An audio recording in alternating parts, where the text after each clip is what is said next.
जय हिंद साथियों। आज हम लोग बात करने वाले हैं संविधान एक नज़र के तहत भारतीय राष्ट्रपति के बारे में, यानी भारत के राष्ट्रपति। आप जानते हैं भारत का जो राष्ट्रपति है ये एक संवैधानिक पद है और जिसका वर्णन भाग 5 में मेंशन किया गया है, जैसा कि मैंने पहले बताया था आप लोगों को, जहां पे आप लोग पूरा पढ़े थे भाग के संदर्भ में। तो भाग 5 में पूरा चर्चा जो है वो संघीय के बारे में, यानी संघ के बारे में है, जिसमें जो पहला अध्याय है वो आपका राष्ट्रपति से संबंधित है। तो आइए हम लोग एक नज़र डालते हैं आज और पूरा जानने की कोशिश करते हैं बहुत ही शॉर्टकट और आसान भाषा में कि भारतीय राष्ट्रपति के बारे में जो संबंधित अनुच्छेद दिए गए हैं उसका चर्चा किस तरीके से है और कैसे उसे हम आसानी से दिमाग में रख पाएं, याद कर पाएं, क्योंकि आपके हर एग्जाम में यहाँ से काफ़ी सवाल पूछे जाते हैं। तो आइए नज़र डालते हैं हम लोग भारत के राष्ट्रपति यानी प्रेसिडेंट ऑफ इंडिया पर एक नज़र सारे अनुच्छेद को लेकर। ठीक है, तो सबसे पहले आप जानते हैं भारत का जो राष्ट्रपति है ये भाग 5 में मेंशन है, जैसे मैंने पहले बताया था आपको, है ना। हालांकि भाग 5 का एक पहला अध्याय है भारत के राष्ट्रपति, क्योंकि भाग 5 जो है जो संघ, आप जानते हैं भाग 5 जहां पे संघ सरकार के बारे में चर्चा है, इसका पूरा का पूरा अनुच्छेद कहां से कहां तक है, अनुच्छेद 52 से लेकर के 151 तक। ठीक है, तो इसमें अनुच्छेद 52 से लेकर के अनुच्छेद 61 तक चर्चा जो है वो राष्ट्रपति के बारे में है। हालांकि राष्ट्रपति के बारे में चर्चा केवल 52 से 61 ही नहीं है, इसके अलावा और भी बहुत सारे ऐसे अनुच्छेद हैं जहां राष्ट्रपति के बारे में चर्चा किया गया है। तो हम लोग बहुत ही शॉर्ट तरीके से और आसान भाषा में समझने की कोशिश करेंगे कि आखिर भारत का राष्ट्रपति को कैसे हम तुरंत और 2 मिनट में इसको याद कर सकते हैं। तो आइए देखते हैं। एक बहुत ही सिंपल ट्रिक आपने सुना भी होगा, पढ़ा भी होगा, तो पहले हम उसी को देख लेते हैं, है ना। आपने सुना होगा पकानी कोका। देखिए ये बहुत ही चर्चित है, पकानी कोका और दुयो दशम। ठीक है, चलिए आपने तो सबसे पहले यही सुना होगा आप लोग, है ना, आप लोगों ने ये सुना होगा पकानी कोका दुयो दशम। ठीक है, यानी इसको ऐसे लिख सकते हैं पकानी कोका दुयो दशम। ठीक है, ये जो आपका हो गया ये हो गया ट्रिक। ठीक है, इस ट्रिक के माध्यम से पूरा का पूरा जो चर्चा है ये आपको अनुच्छेद 52 से लेकर के 61 तक याद करवाने का एक सरल तरीका है। यानी कि इसको आसान भाषा में अगर पढ़ना चाहें इसको तो आप पढ़िए। देखिए अनुच्छेद 52 का जो चर्चा अगर बात करें आप, है ना, तो अनुच्छेद 52 कहता है कि राष्ट्रपति का एक पद होगा, यानी प से हो गया पद। अनुच्छेद 53 कहता है कि राष्ट्रपति जो है वो कार्यपालिका की क्या है, कार्यपालिका शक्ति का प्रमुख है। ठीक है, यानी कि ये एग्जीक्यूटिव पावर जो होता है संघ का, इसकी सारी शक्तियां राष्ट्रपति में निहित है, यानी कार्यपालिका की शक्ति जो है वो राष्ट्रपति के हाथों में होती है। तो प का हो गया। 54 जो है ये कहता है निर्वाचन के बारे में। क्या कहता है? निर्वाचन, यानी राष्ट्रपति के चुनाव के बारे में। अनुच्छेद 55 जो है, 55 क्या कहता है भाई? 55 कहता है राष्ट्रपति को निर्वाचन करने की प्रक्रिया क्या है, यानी राष्ट्रपति को चुनाव या निर्वाचन करने की क्या, चुनाव की प्रक्रिया। ठीक है, तो ध्यान दीजिए यहां पर, यहां बात कर रहा है निर्वाचन के बारे में, यहां बात कर रहा है को चुनाव की प्रक्रिया, यानी कि राष्ट्रपति को चुनने की क्या प्रक्रिया है ना, उसका मैनर्स क्या है उसके बारे में बात करेगा। उसके बाद 56। अब देखिए आप यहीं पे कंफ्यूज करते हैं, क्यों करते हैं कंफ्यूज? क्योंकि सर यहां भी तो था ना का, यानी पकानी कोका में यहां भी का था, तो आपने यहां कार्यपालिका का दिया, यहां क्या होगा? तो यहां हो जाएगा कार्यकाल हो जाएगा, यानी कि उसका टर्म ऑफ द ऑफिस, यानी टेन्योर क्या है, कितने वर्षों के लिए राष्ट्रपति बनाए जाते हैं। ठीक है, तो यहाँ पे कार्यकाल है, प्लीज कंफ्यूज मत करिए आप लोग। यानी फर्स्ट में जो का आया था इसका मतलब हो गया कार्यपालिका। ठीक है, तो पकानी कोका द्विदशम में प से पद, कार्यपालिका का प्रमुख, निर्वाचन, को चुनाव की प्रक्रिया यानी राष्ट्रपति को चुनने का क्या प्रक्रिया है, और 56 में है कार्यकाल। ठीक है, उसके बाद फिर लिखा है, क्या लिखा है? द्वियोदशम। ध्यान रखिएगा यहाँ पे, तो द्वियोदशम यहाँ पे क्या हो गया बताइए? दोबारा निर्वाचन, है ना, दोबारा निर्वाचन। ठीक है, इसकी जो चर्चा है वो कहाँ है? दोबारा, है ना, अगर राष्ट्रपति को दोबारा नियुक्ति करना हो, निर्वाचन करना हो, तो इसकी चर्चा कहाँ है? यहाँ 56 हो गया था, यहाँ करेंगे 57, अनुच्छेद 57 में। ठीक है, फिर कह रहा है राष्ट्रपति को चुनने की क्या क्या योग्यताएं होनी चाहिए, है ना, राष्ट्रपति को चुनने का क्या क्या योग्यताएं होनी चाहिए, या उसकी क्या योग्यता है राष्ट्रपति को चुने जाने के लिए। ठीक है, तो इसकी जो चर्चा है ये अनुच्छेद 58 में है। फिर कह रहा है उसके बाद द से क्या हो गया? द से हो गया दशाएं, राष्ट्रपति को निर्वाचित करने की क्या क्या दशाएं हैं या शर्तें हैं, ये अनुच्छेद 59 में हो जाएगा आपका। क्या हो जाएगा? 59। ठीक है, चलिए उसके बाद क्या हो गया? श से हो गया शपथ। क्या हो गया? स से हो गया आपका शपथ। और मा से हो गया आपका महाभियोग, महाभियोग, ठीक है। मां से क्या हो गया, महाभियोग हो गया आपका, ठीक है।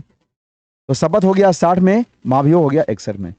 तो आसान भाषा में आप इसको एक बार बहुत शानदार तरीके से याद कर सकते हैं, भारत के राष्ट्रपति को एक नजर में और बहुत ही कम, मुश्किल से 2 मिनट में, ठीक है। पकानी कोका द्विदशम, यही एक आपका नॉर्मल ट्रिक है जिसको पढ़ करके याद करना है।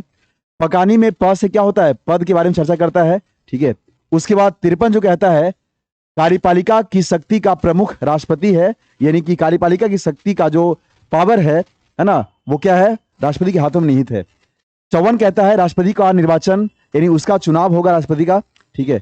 55 कहता है को चुनाव, यानी राष्ट्रपति को जो चुन रहे हैं आप, चुनाव कर रहे हैं, उसकी क्या प्रक्रिया है, उसको निर्वाचन करने का तरीका क्या है। तो को चुनाव की प्रक्रिया यानी को का, ठीक है। अब फिर जो दोबारा का आया है उसमें उसका कार्यकाल, अगर आपने राष्ट्रपति को चुन लिया है तो कितने साल के लिए चुन रहे हैं, इसको ऐसे आप याद कर सकते हैं, ठीक है। तो पहले राष्ट्रपति का पद होगा, फिर राष्ट्रपति का अगर पद होगा तो क्या पद होगा भाई, तो कार्यपालिका की शक्ति का प्रमुख होगा ये, है ना। उसके बाद राष्ट्रपति को चुनेंगे कैसे, मतलब निर्वाचन उसका क्या होगा, उसका चुनने की प्रक्रिया क्या होगी, अगर चुन लिए तो क्या उसके कितने साल के लिए चुन रहे हैं, यानी उसका कार्यकाल, फिर ठीक है। फिर उसके बाद दोबारा निर्वाचन की है ना, दोबारा निर्वाचन भी हो सकता है, उसके लिए क्या योग्यताएं या अर्हताएं हैं, तो ये कह रहा है दोबारा निर्वाचन 57 में।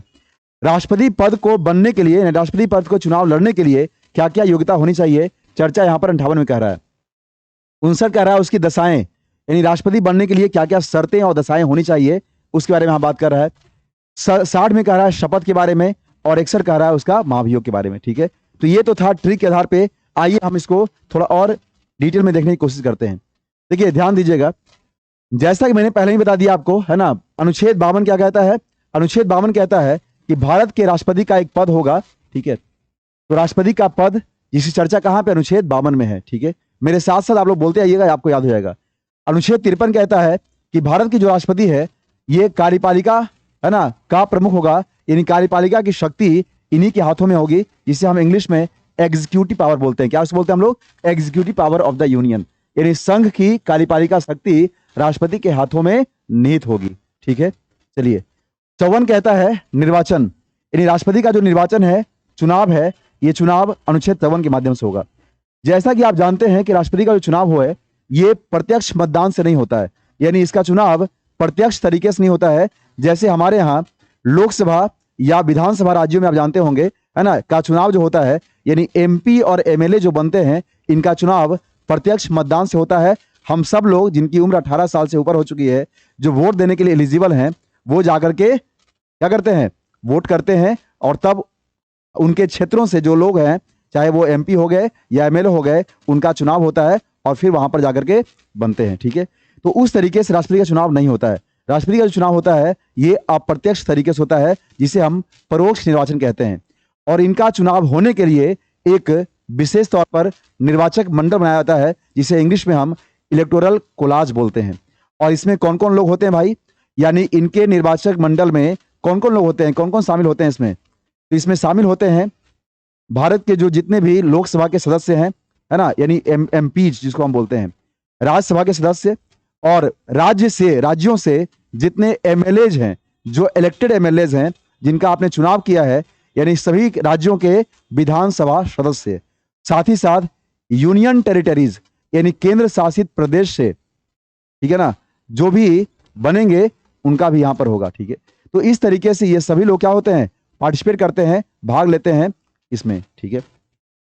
चलिए तो ये हो गया यहां निर्वाचन। अब देखिए अनुच्छेद आपका जो है क्या कह रहा है, ध्यान दीजिए। अनुच्छेद 55 कह रहा है कि राष्ट्रपति को निर्वाचित करने का तरीका। तो राष्ट्रपति को निर्वाचित करने का क्या तरीका है भाई, देखिए ध्यान से। अब वहां जैसे मैंने बताया था, यहाँ को आ गया, राष्ट्रपति को निर्वाचित करने का तरीका।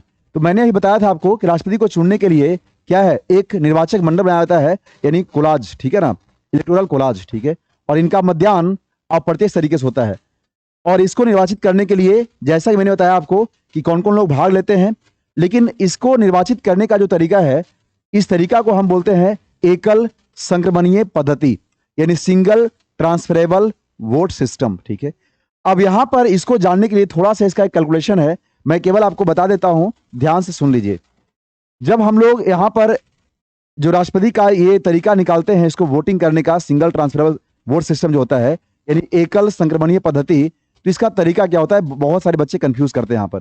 देखिए, जैसा कि मैंने बताया अभी आपको कि इसमें भाग लेने वालों में से जो हमारे इलेक्टेड मेंबर्स हैं, एमपीज हैं, और राज्यों के, सभी राज्यों के जितने भी एमएलएज हैं, एमएलए समझ रहे हैं आप लोग ना, विधानसभा के सदस्य, जिसको आप अपनी भाषा में विधायक बोलते हैं, ठीक है ना।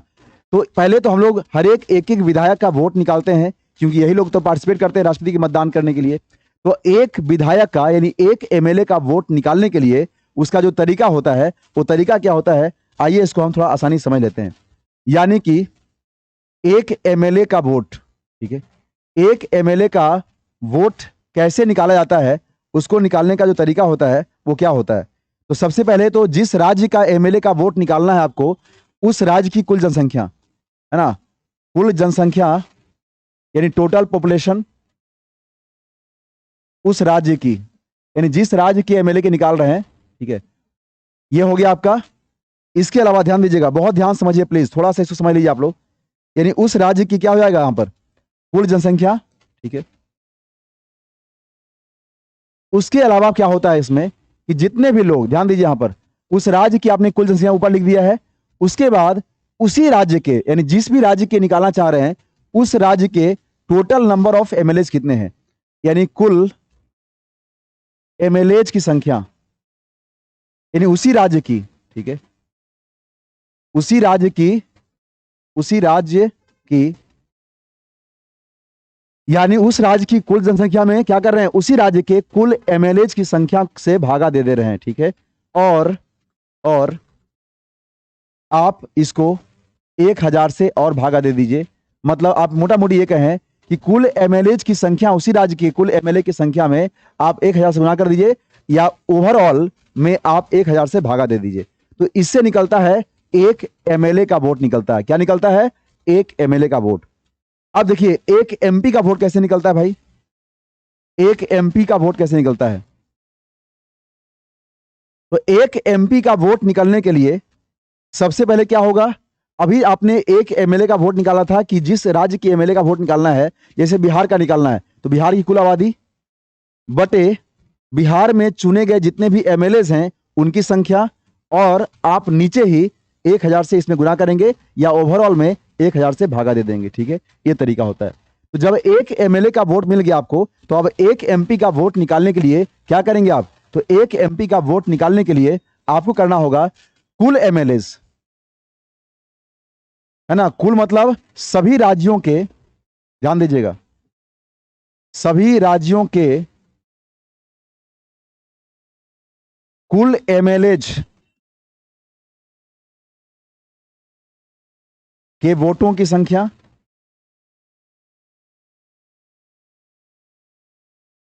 ठीक है, और नीचे कुल इलेक्टेड एमपीज, यानी जो भी चुने गए एमपीज हैं उनकी संख्या। अब यहीं पे ध्यान दीजिएगा, सभी राज्यों के कुल एमएलए के वोटों की संख्या, सभी राज्यों के जितने भी, अभी तो केवल हमने एक एमएलए का वोट निकाला था, बाकी अब सभी राज्यों के एमएलए का वोट निकाल करके उससे जो हमारे देश में एमपीज हैं, इलेक्टेड एमपीज, उनकी संख्या से भागा दे दीजिए। तो इस तरीके से आप निकाल सकते हैं। तो यही एक तरीका होता है एक एमएलए और एक एमपी का वोट निकालने के लिए, है ना, जिसे आप सिंगल ट्रांसफरेबल वोट सिस्टम बोलते हैं, यानी एकल संक्रमणीय पद्धति बोलते हैं। ये एक आसान तरीका है जिसको आप आसानी से समझ सकते हैं, ठीक है। चलिए आगे बढ़ते हैं। तो यही इसमें था राष्ट्रपति को निर्वाचित करने का तरीका, ठीक है। अनुच्छेद 56 जो है यह है कार्यकाल के बारे में, यानी टेन्योर हम लोग बोलते हैं इसको, या इंग्लिश में से हम टर्म भी बोलते हैं। क्या इसको बोलते हैं हम लोग, टर्म बोलते हैं, टर्म ऑफ द ऑफिस, ठीक है। यानी आप जानते हैं कि भारत के जो राष्ट्रपति हैं इनका कार्यकाल 5 वर्ष का होता है, ठीक है ना। तो यही इसका चर्चा किसमें, 56 में है। अनुच्छेद 57 कहता है दोबारा निर्वाचन, यानी राष्ट्रपति हमारे यहाँ दोबारा भी निर्वाचित हो सकते हैं। इसकी चर्चा अनुच्छेद 57 में है, ठीक है। चलिए, अनुच्छेद 58 कहता है राष्ट्रपति को चुने जाने के लिए क्या क्या योग्यताएं होनी चाहिए, ठीक है। अनुच्छेद 57 कहता है कि राष्ट्रपति को चुने जाने के लिए क्या क्या योग्यता होना चाहिए। आप जानते हैं भारत के नागरिक होना चाहिए, 35 साल उम्र होना चाहिए, और साथ ही साथ लोकसभा के सदस्य बनने के लिए जो शर्तें हैं वही शर्तें यहाँ भी होनी चाहिए, ठीक है। फिर यहाँ कह रहा है राष्ट्रपति की क्या क्या दशाएं या शर्तें होनी चाहिए। यानी राष्ट्रपति लाभ के पद पर ना हो, पागल दिवालिया ना हो, है ना, ये सब शर्तें हैं। अनुच्छेद 60 कहता है, तो यह याद रखिएगा, अनुच्छेद 59 में दशाएं या शर्तें। 60 कहता है राष्ट्रपति द्वारा शपथ ग्रहण यानी ओथ, ठीक है। और 61 कहता है राष्ट्रपति पर महाभियोग की प्रक्रिया। जब राष्ट्रपति बना रहे हैं तो हटाने का भी कुछ ना कुछ उपाय होगा भाई ना, नहीं तो राष्ट्रपति मालूम चलेगा कि कुछ उल्टा पुल्टा काम करने लगे, है ना। हालांकि ये बहुत ही गर्म्यमय पद है, ठीक है, फिर भी राष्ट्रपति को हटाने के भी तरीका है, जिसे हम महाभियोग बोलते हैं, यानी इंग्लिश में इसे इम्पीचमेंट कहते हैं, ठीक है। चलिए, ये तो हो गया आपको अनुच्छेद 52 से लेकर के 61 तक की पूरी कहानी पकानी कोका दूरदर्शन के माध्यम से। इसके अलावा राष्ट्रपति से संबंधित कुछ और महत्वपूर्ण आर्टिकल है, जिसमें हम बहुत ही संक्षिप्त तरीके से 2-3 आर्टिकल चर्चा और कर लेते हैं हम लोग। आइए ध्यान दीजिएगा, आपके एग्जाम में सवाल इससे बाहर नहीं पूछेगा राष्ट्रपति से, हमने सारे चीजों को यहां पर मेंशन कर दिया है, ठीक है। अनुच्छेद 52 कहता है राष्ट्रपति की क्षमादान की शक्ति, यानी पार्डोनेबल पावर। राष्ट्रपति के पास पावर है क्षमादान करने के लिए, या किसी भी कुछ कंडीशन पर शक्तियों को, यानी कि किसी के दंड को कम करने का भी, या क्षमादान करने का। इसकी चर्चा अनुच्छेद 72 में है, यह बहुत ही इंपॉर्टेंट है, कई बार एग्जाम में पूछा गया है, ठीक है। अनुच्छेद 123 कहता है राष्ट्रपति की अध्यादेश जारी करने की शक्ति, जिसे हम बोलते हैं ऑर्डिनेंसेस, ठीक है। तो जब संसद का 17वां होता है ना, तो उस समय राष्ट्रपति अध्यादेश जारी करती है, तो उसकी जो चर्चा है वो कहाँ है, अनुच्छेद 123 में है। और अनुच्छेद 143 जो है, ये क्या है, राष्ट्रपति की सर्वोच्च न्यायालय से परामर्श या सलाह लेने की शक्ति, यानी राष्ट्रपति सर्वोच्च न्यायालय से, यानी उच्चतम न्यायालय से परामर्श या सलाह ले सकते हैं। इसकी चर्चा अनुच्छेद 143 में है, ठीक है। तो ये 3 अलग से आप लोग आर्टिकल जरूर याद रखिएगा, ये भी काफी महत्वपूर्ण है, बहुत ज्यादा पूछता है एग्जाम में, ठीक है। तो फिर से सुन लीजिए, 72 में क्षमादान शक्ति, 123 में राष्ट्रपति द्वारा अध्यादेश जारी करने की शक्ति। अच्छा, कभी अगर एग्जाम में पूछ देगा कि राज्यपाल द्वारा अध्यादेश जारी करने की शक्ति किसमें है, कुछ नहीं करिएगा, इसको उलट दीजिए आप, यहाँ कर दीजिए 213, यानी 213 में जो है राज्यपाल द्वारा क्या है, अध्यादेश जारी करने की शक्ति है, जबकि 123 में राष्ट्रपति द्वारा अध्यादेश जारी करने की शक्ति है, ठीक है। 143 जो है, ये राष्ट्रपति सर्वोच्च न्यायालय से परामर्श ले सकते हैं, इसकी शक्ति राष्ट्रपति के हाथों में होती है, चर्चा 143 में है, ठीक है। तो एक बार मेरे साथ आप लोग फिर से फटाफट रिपीट करिएगा, उम्मीद है कि सारी चीजें आपको अच्छे से क्लियर हो गई होगी, ठीक है। तो आप राष्ट्रपति याद करने का जो सिंपल तरीका है वो यही है, पकानी कोका द्योदशम, ठीक है। इस तरीके से आप याद कर सकते हैं, यानी अनुच्छेद 52 से लेके कहां तक, अनुच्छेद 61 तक। तो 52 क्या है, पद। 53 कार्यपालिका, बोलिए मेरे साथ। 54 में निर्वाचन। 55 में को निर्वाचन की प्रक्रिया, ये राष्ट्रपति को चुनने का क्या मैनर्स है, तरीका क्या है। 56 में कार्यकाल। 57 में दोबारा निर्वाचन। 58 में उनकी योग्यताएं क्या है। 59 में दशाएं या शर्तें क्या है। 60 में शपथ। 61 में महाभियोग। इसके अलावा मैंने बताया था आपको 72, 123, 143। 72 क्षमादान शक्ति, 123 में अध्यादेश जारी करने का, और 143 में राष्ट्रपति सर्वोच्च न्यायालय से जाकर परामर्श या सलाह ले सकते हैं। तो आज के इस पूरे क्लास में हमने राष्ट्रपति से संबंधित सभी अनुच्छेद को बहुत ही साधारण तरीके से हमने पढ़ा। उम्मीद है कि सारी चीजें आपको अच्छे से क्लियर हो गई होगी, ठीक है। चलिए, इसके बाद हम लोग आगे बात करेंगे संघ से संबंधित ही कुछ और, संसद के बारे में या फिर कुछ और सर्वोच्च न्यायालय के बारे में, ठीक है ना। तो उम्मीद है कि राष्ट्रपति संबंधी जितने भी अनुच्छेद हमने पढ़ाए हैं आपको अच्छे से क्लियर हो गया होगा। अगर ये वीडियो अच्छा लगे तो इसे लाइक करिए, शेयर करिए, सभी दोस्तों के पास पहुंचाइए, और पैन एग्जाम को आप भारत का बड़ा एग्जाम चैनल बनाने में जो आपकी सहयोग अपेक्षित है उसे भी आप अपने कर्तव्य के अनुसार पूरा करते रहें। तो चलिए, बहुत बहुत धन्यवाद। इस वीडियो में फिलहाल इतना ही। जय हिंद।